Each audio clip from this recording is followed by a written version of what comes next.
mutamba kosenga beta gazo mutamba kamere beta gazo mutamba kosenga.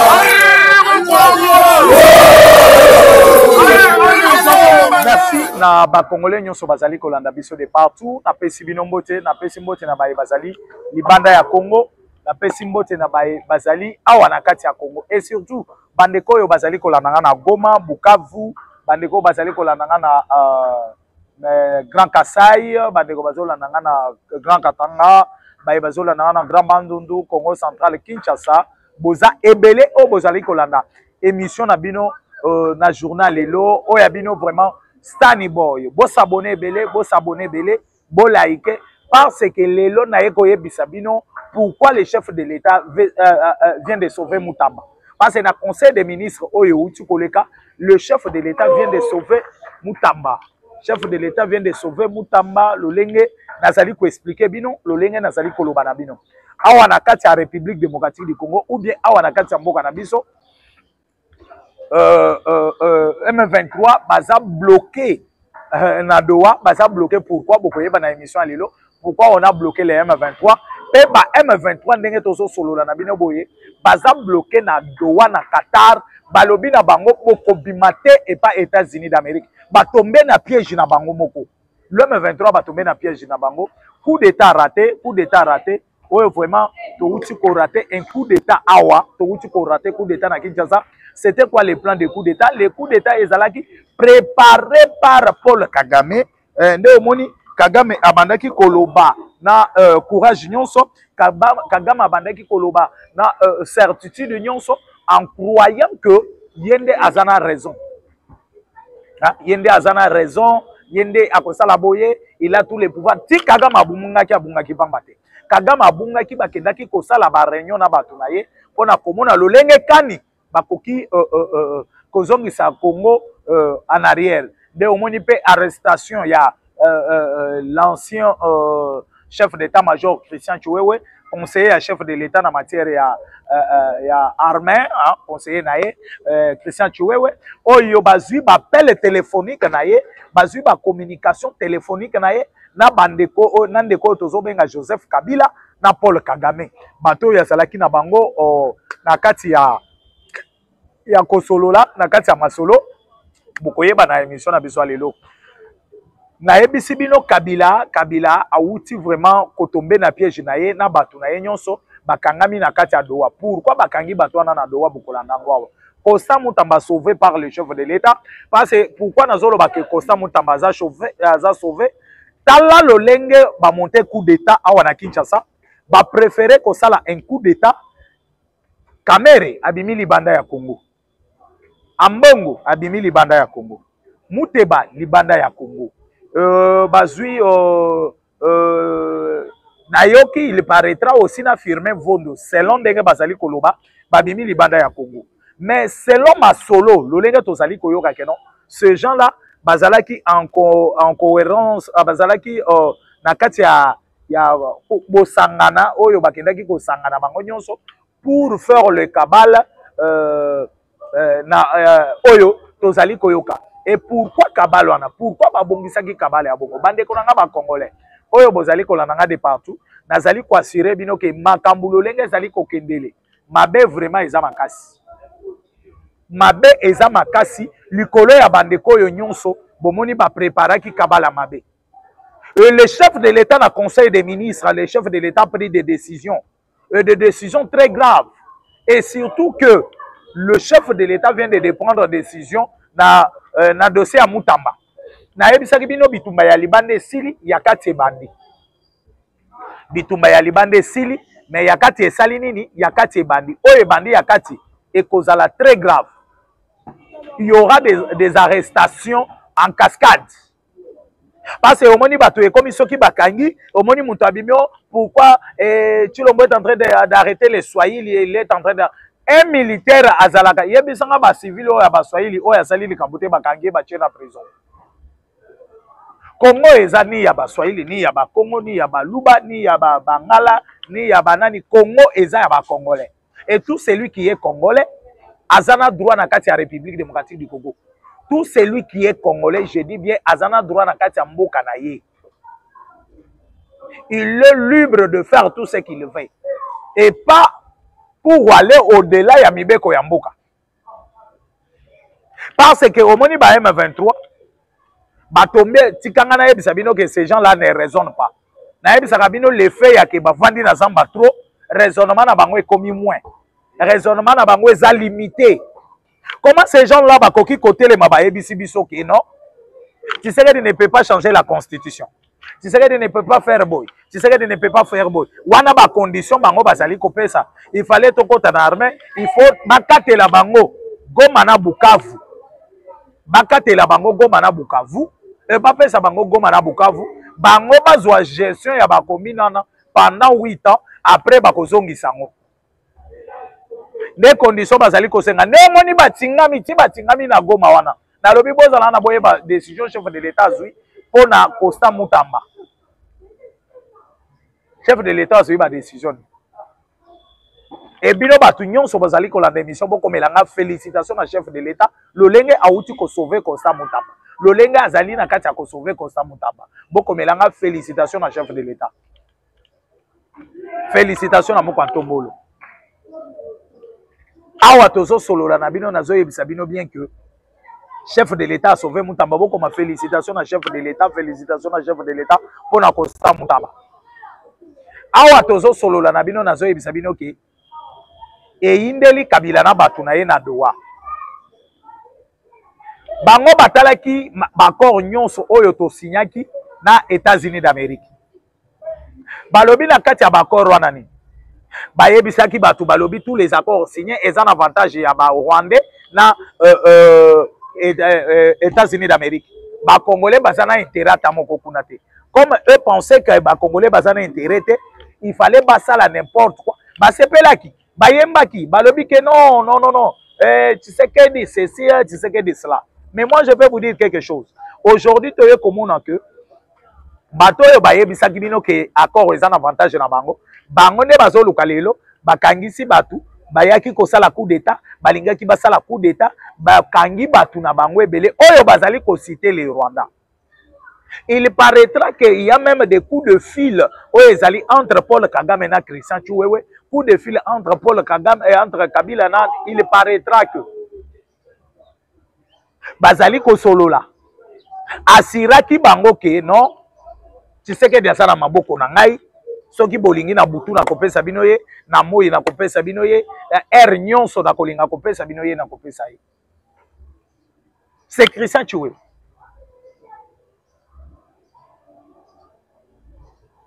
Et le lenge tozo solo na bino ba dekonanga o bozola manga. Na ebisi bino clairement devant Dieu que non, la République démocratique du Congo, notre pays République démocratique du Congo,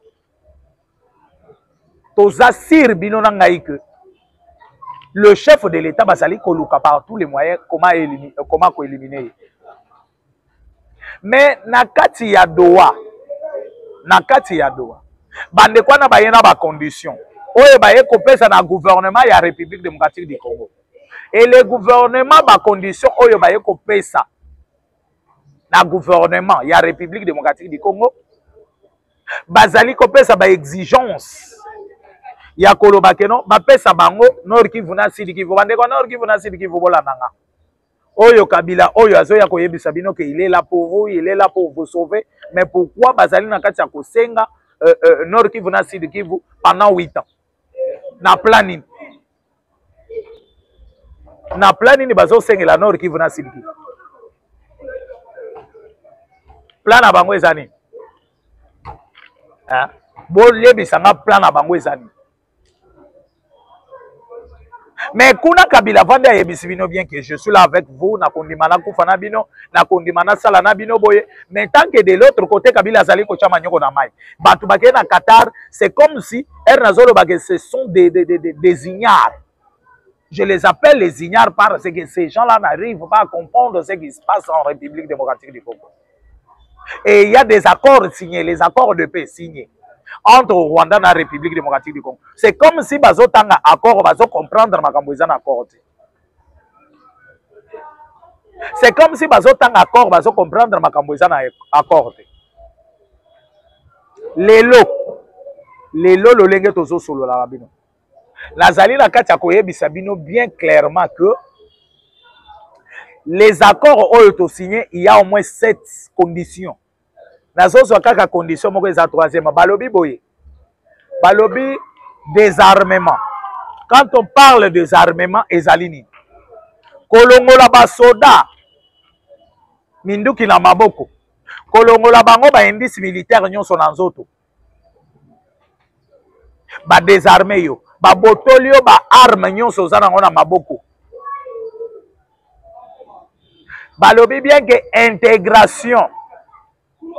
Bazali ko intégrer yo. Ba déterminer place ba ko intégrer yo te. Balobi intégration conditionnelle.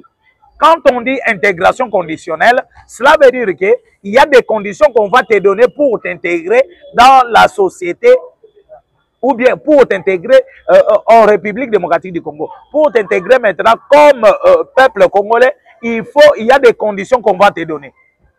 Intégration conditionnelle. C'est comme si les M23 bango makambwana basali ko comprendre des groupes armés.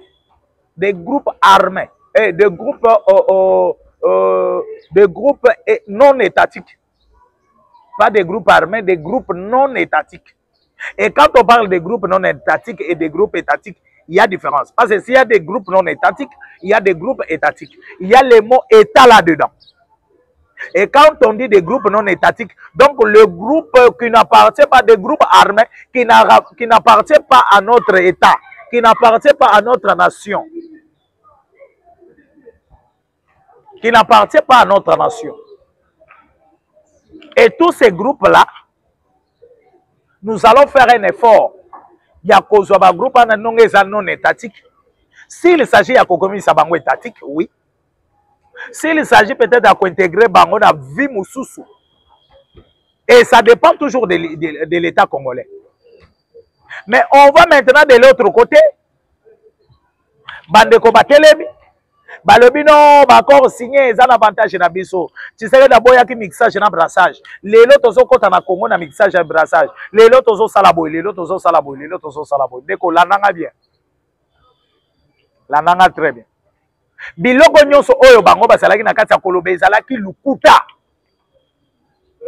Biloko moko ya armée numérique ya Rwanda ya ko intoxiquer nango peuple congolais pona koyebisa bango ke non.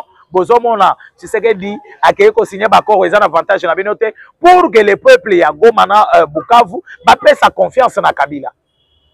Baloba que même Kabila a signé bakoro à Boyete pour na côté, mais Kabila a signé des accords avec les Rwandais pour prendre le Congo et le donner au Rwanda. Et ça, Kabila ne peut pas vous dire ça. Les accords signés par Raymond Tshibanda, ezalaki bakoro ni.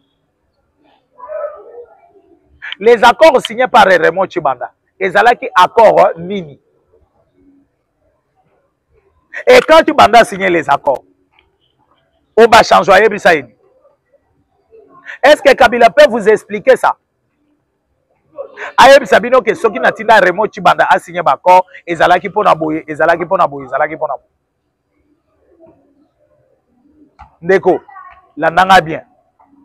Nayebi si yo ke na koyebisa yo Raymond nani Costa Moutamba est sauvé par les chefs de l'État. La nanga très bien. Wana na kobeta ngwane za mbodi ya suka. O na bombi na suka ya émission na ngai. Et kuna na kati ya Qatar bakei. Bayebaki bien que toke déjà aux États-Unis. Les États-Unis asasali makambo nyonso. Atindi ba expert na ye. Balandeli makambo tu bolo saya wana Congo, ake na Rwanda asali bo. Les Rwandais n'ont pas compris ça. Les Rwandais n'ont pas compris ça. Les Rwandais continuent toujours à blaguer avec la République. Les Rwandais continuent toujours à faire les hostilités en République démocratique du Congo. Neko. La nanga bien. Pourquoi Rwanda a lingi ko sala biloko wana? Rwanda a yeko comprendre bien que bazali na Kabala. Kabala na bango ezani. Toti kala na kati ya Congo. Pendant autant de jours, pendant autant de mois, pendant autant des années, et tu sais que tu vas quitter le pouvoir, Donald Trump va quitter le pouvoir, et nous allons reprendre ma bêtise na biso na kati ya Congo. C'est ça les manœuvres du Rwanda. nomoni les États-Unis d'Amérique. Bazui maintenant décision. Décision États-Unis a joué ça pas mal. Les États-Unis a joué une décision oyo ya kolakisa na Rwanda que naza grande puissance. Naza grande puissance.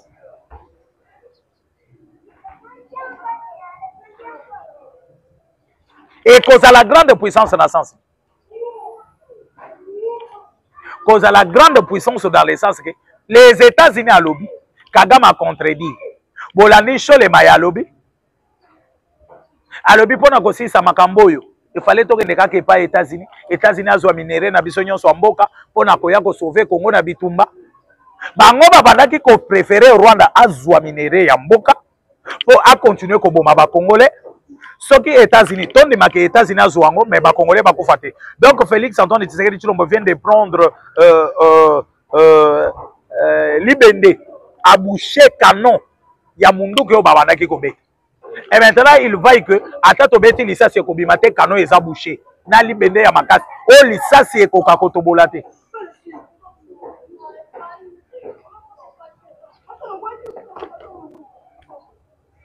Oyo Lisa c'est quoi comme Félix Antoine Tshisekedi Tshilombo c'est qu'il est en train de faire pour la koluka kimia ya libela en République démocratique du Congo. Koluka kimia ya libela, quand je dis kimia ya libela pour la République démocratique du Congo. Et le chef de l'État est en train de se battre. Mais bango bazo chela emanyoko na mai. Balobina aussi Tshilombo est là. Si Félix est là, ceux qui chef de l'État zawana moyen to réussir na mission na biso ezate. Donc to éliminer physiquement pour to continuer comme na biso. Ou bien to humilier to kola ki sana ba ndeko comme na bino ko simbate. Comme na bino ko simbate. Et surtout que les chefs de l'État bino bozo lingake bo pousse chef de l'État na mabe que les chefs de l'État abeta que le chef de l'État a Bomamutu. Pour pousser na nini oya salaki na stade de martyrs. Oya salaki na stade de martyrs. Denga de diaki mboka na maboko nzambe. Et herbe ko pousser na crime moko boye. Po oya salaki na stade de martyrs ana ezala donc les sous na place te. Et le chef de l'État a compris cela. Ndeo moni ba Rwandais na kozonga na biso. Na kozonga ya États-Unis, ya Washington. Na kozonga ya Washington, les Qatar et les M23 balongwe bakei babandi kosenga non, il faut tout ça la dialogue, il faut tout ça la boy. Babosani que les accords déjà signés ezali kopekisa bango kosala makambo na bazali kosala. Les accords to signés ezopekisa bango makambo na nyonso. Mais bango basengi kaka to solola. Bango bazo senga kaka to solola. Les États-Unis à lobi bokende allaient résoudre à l'interne ce qui se passe au Congo. To lobi tozonga lisusu na doa. Tozonga lisusu na doa. Tozonga lisusu na doa. Mais elle tozali kozonga sikoyo na doa pour aller causer maintenant avec l'M23. Et l'M23 oublie que tout s'est déjà terminé depuis les États-Unis. Dans les accords de paix signés entre les deux ministres des Affaires étrangères. Les deux ministres des Affaires étrangères.